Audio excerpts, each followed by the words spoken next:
I want all of our community to understand that our moment is right now. We don't get an opportunity to do this again. When you are given opportunity, you have the right and you have the option. You can squander it or you can use it to catapult you into a galaxy that is unprecedented with success. And that's what we are saying that we are doing. One of the things that I say oftentimes when I walk into the schools with our young people is that when I look at the students from Pontiac, when we first came to the high school, because you know, of course, now, when there's a fight at Pontiac High, it means that the world has come to an end and it's the apocalypse. And we know that when it's a fight in Brandon, then we just say, oh, you know, children are just being children. You know how children are. Yeah, but when it's a fight at Pontiac High School, then we say that the whole world has collapsed and has come to an end. When I went up to the high school for the first time, I know that when Dr. Martin went up to the high school for the first time, we walked into the high school, and there were children who stopped and they said, how are you? How are you doing? Are you looking for the office? Let me help you. Let me point you in the right direction. And that were these children that are seated here right now. I didn't walk into Bedlam or mayhem. And one of the things that I want to do, we must salute. Our children are not animals. Our children are the best, and we have to treat them as though they were the best. I wanted to tell Francisco that it's very difficult to read teleprompters, and that's what he was doing today, and he did such a phenomenal job.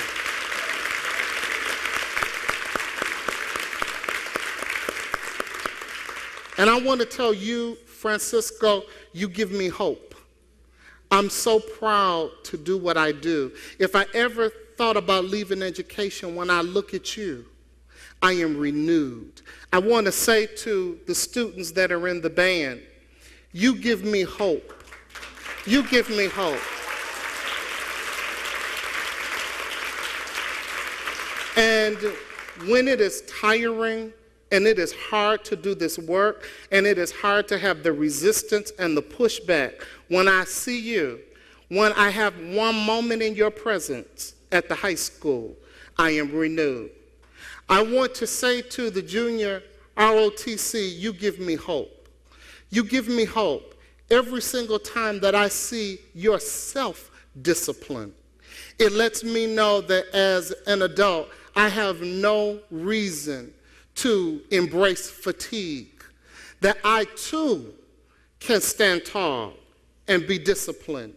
I want to say to our teachers that go into classrooms every day, and sometimes you take a little bit and you create more out of it.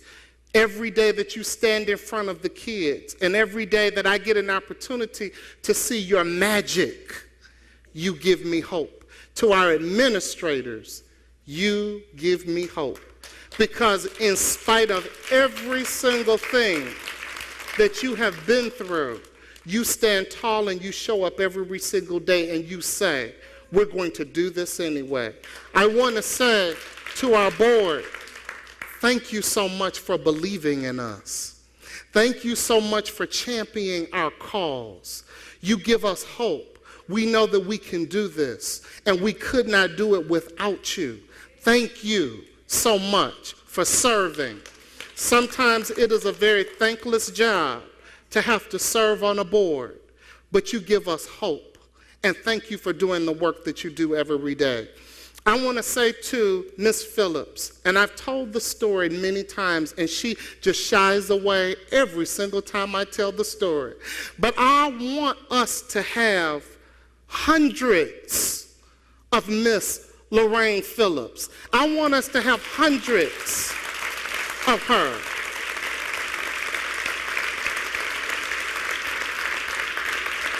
One of my friends who is now also a superintendent, she attended Pontiac Central High School. And she told me that I didn't know who she was talking about at first. She said, I had an impeccable teacher in my AP English class.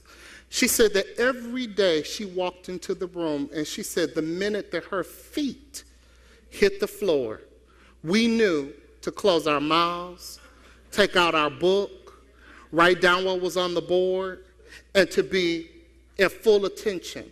And she said, I hung on every single word that she said. She said that when she taught English, she said it felt like it was magic in the room. And she said, I am such a phenomenal writer now because of Mrs. Phillips. That person was Tracy Teasley, who graduated from Harvard University.